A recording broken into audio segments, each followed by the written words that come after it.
اقتصادی جو صورتحال ہے اس ٹف پوزیشن میں کسی بھی گورنمنٹ کے لیے بڑا مشکل ہوتا ہے کہ پبلک سیکٹر میں تو چونکہ پبلک سیکٹر ہی اس کی اتھارٹی ہے تو وہ جس وقت جو ہمارا پرائیویٹ طبقہ ہے صاف ظاہر ہے گورنمنٹ اس کو ریگولیٹ نہیں کرتی، اس کو وہ ضرور بتا دیے جاتے ہیں، لیکن آگے امپلیمنٹ اپنے پاس مینوفیکچرنگ کرتے ہیں، لیکن پبلک سیکٹر سے گورنمنٹ سب ڈلیوری کر رہے ہیں، اس لیے گورنمنٹ کے امپلائیز جو ہیں ان کی نظریں حکومت کے اوپر ہے، اور میرا خیال ہے کہ جس طرح ہمارا اس وقت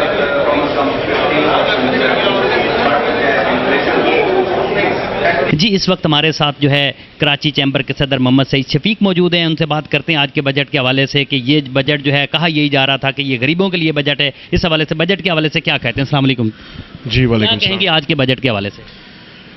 بجٹ ابھی پیش کیا جا رہا ہے، پوری تفصیلاتوں میں سر ہمیں نہیں ہوئی ہیں اب تک، مگر جو پرپوزلز تھے اس حوالے سے ہم ضرور بات کر سکتے ہیں۔ اس وقت ملک جن بحران کا اور مشکلات کا شکار ہے، بہت ساری چیزوں کو سوچنے سمجھنے کی ضرورت تھی۔ ہمارے پاس وسائل کی کمی ہے، بہت سارے معاملات ایسے ہیں جن کے لیے ہمیں وسائل چاہیے۔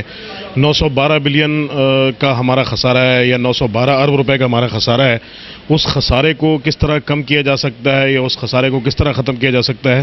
اصل مسئلہ یہ ہے، اگر ہمارے پاس خسارہ کم ہوگا یا ہمارے پاس آمدنی کے دیگر وسائل مہیا ہمیں ہوں گے تو ہم اپنی بہت ساری نیڈز کو اور بہت ساری ضرورتوں کو جو ہے وہ ہم پورا کرنے کے قابل ہوں گے۔ اس سچویشن میں جو چیز تھی، ہم یہ سمجھتے ہیں کہ اس وقت جو پاکستان جن حالات سے دوچار ہے اس میں ہمیں انقلابی اقدامات کی ضرورت تھی۔ اس میں ہمیں خاص طور پہ ان چیزوں کو فوکس کرنا تھا جو کرپشن کا باعث بنتی ہیں۔ گزشتہ وزیر خزانہ جو اسی حکومت سے تعلق رکھتے تھے، انہوں نے 500 ارب روپے کی نشاندہی کی تھی جو ٹیکس کلیکشن میں ہوتی ہے، اور ہو سکتا ہے کہ اس سے بھی زیادہ ہو، اور وہ چیزیں کہ جن کی وجہ سے ہم اپنے وسائل میں اضافہ کر سکتے تھے وہ ہم نے بجٹ پرپوزلز میں اپنی آلریڈی پرپوز کر دی ہیں۔ اب یہ دیکھنا ہے کہ آیا حکومت ان چیزوں کو کس حد تک سنجیدگی سے لیتی ہے اور ان معاملات کو جو چوری کا باعث بنتے ہیں یا جو حکومتی اہلکار ہوتے ہیں ان کے ساتھ ملی بھگت کر کے اور وسائل حکومت کو میسر نہیں ہو پاتے، تو ان چیزوں کے خاتمے کے لیے بنیادی طور پہ ہم نے ایفرٹس کیے تھے۔ اب اللہ کرے ہو جائے ایسی چیزیں۔ اب بعض جو خبریں آئی ہیں ہمارے پاس اس میں ایک یہ بھی ہے کہ ریگولیٹری ڈیوٹی جو ہے اس کو کچھ آئٹموں پہ ختم کیا جا رہا ہے۔ یہ میں سمجھتا ہوں کہ ایک بڑا ایک اہم ایشو تھا۔ یہ چیزیں وہ تھیں خاص طور پہ جو ایک مراد یافتہ طبقہ استعمال کرتا تھا۔ آپ نے جو تجاویز دی تھی نا بجٹ کے حوالے سے؟ جی ہم نے تجاویز دی تھی۔ ہم نے کچھ یہ نہیں کہا تھا کہ ریگولیٹری ڈیوٹی جن آئٹموں پہ ہے، مثال کے طور پہ ایئر کنڈیشنز پہ ریگولیٹری ڈیوٹی تھی، یا وہ سامان تعیش جو ایک عام آدمی کی پہنچ سے باہر ہے اور جس آدمی کی پہنچ میں ہے وہ اس پر اگر قیمت میں اضافہ بھی ہو جائے تو اس کو خرید سکتا ہے۔ آپ اس کو یہ کہہ کے کہ اسمگلنگ پرون آئٹم ہو گیا یہ اور اس کی جو ہم آمدنی پہلے تھی وہ اس سے کم ہو گئی، یا تو یہ ہے کہ حکومت اس مراد یافتہ طبقے کے زیر اثر آ گئی اور اس کی وجہ سے ڈیوٹی میں کمی کی، یا پھر دوسری طرف اگر دیکھیں تو حکومت کی ناکامی ہے کہ وہ اسمگلنگ کو دوسری چیزوں کو روکنے میں ناکام رہی، اور بجائے اس کے کہ یہ آئٹمز لیگل چینل سے آتے یہ انلیگل چینل سے آنے شروع ہو گئے، یا مس ڈکلیئر ہو کے آئے، یا انڈر انوائس ہو کے آئے، یا افغان ٹرانزٹ کے تھرو یہاں پہنچے۔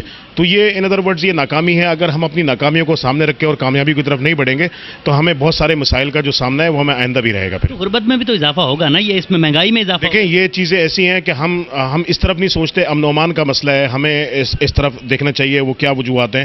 انرجی کا کرائسس ہے، ہماری ہفتے میں 3 دن تو انڈسٹریاں بند رہتی ہیں۔ ہم قدرت نے ایک موقع ہمیں فراہم کیا تھا اس سال کہ ہماری 52% جو ہے وہ ٹیکسٹائل کی ایکسپورٹس ہے پاکستان کی۔ قدرت نے ہمیں یہ موقع فراہم کیا کہ اس سال آلموسٹ یہ پرائسز جو تھیں ڈبل ہو گئی تھیں۔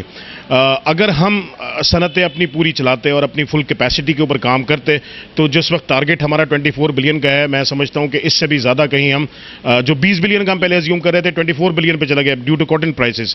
اگر اس سے بھی زیادہ یہ بہتر حالت ہوتی تو میں سمجھتا ہوں 30 بلین بھی آرام سے کور کر سکتے تھے۔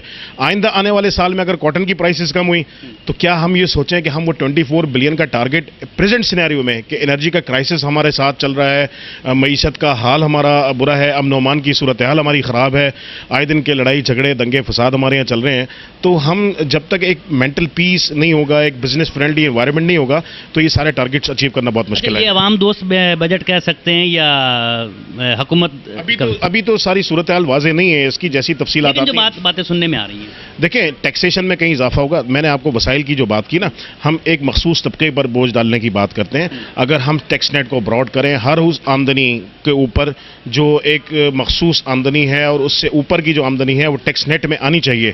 ہمارا مطالبہ یہی تھا کہ اس آمدنی کو ضرور نیٹ میں لایا جائے. جو بڑے لوگ ٹیکس نہیں دیتے ان کو ٹیکس لگنے چاہیے نا. یقیناً وہ بڑے لوگ دیکھیں سارے تو نہیں ہو سکتے, عام آدمی کو ٹیکس لگتا ہے. سعید شفیق صاحب, ٹیکس کا جو سلسلہ ہے وہ تو یہی ہے کہ آپ کسی کی انڈسٹری پر اگر ٹیکس لگا دیں گے تو اس نے اپنی جیب سے نہیں دینا ہوتا. وہ ٹیکس یقیناً اپنی اس پروڈکٹ میں ایڈ کر کے اور وہ کنزیومر کو پاس آن کر دیتا ہے, اور یہی طریقہ ہے اور دنیا بھر میں ہے, اور اس میں کوئی برائی بھی نہیں ہے. بات یہ ہے کہ ہم اگر اپنے وسائل کو بڑھانا ہے نا ہم نے, تو ہمیں ان چوریوں کو پہلے جو لیکیجز ہیں ان کو ختم کرنا ہوگا, اور اس کی جو ثمرات ہوں گے اور اس کے اثرات جو ہوں گے وہ غریب آدمی تک جب پہنچیں گے تو یقیناً پھر اس میں مہنگائی میں بھی کمی ہوگی اور روزگار بھی لوگوں کو ملے گا اور غربت کا بھی خاتمہ ہوگا.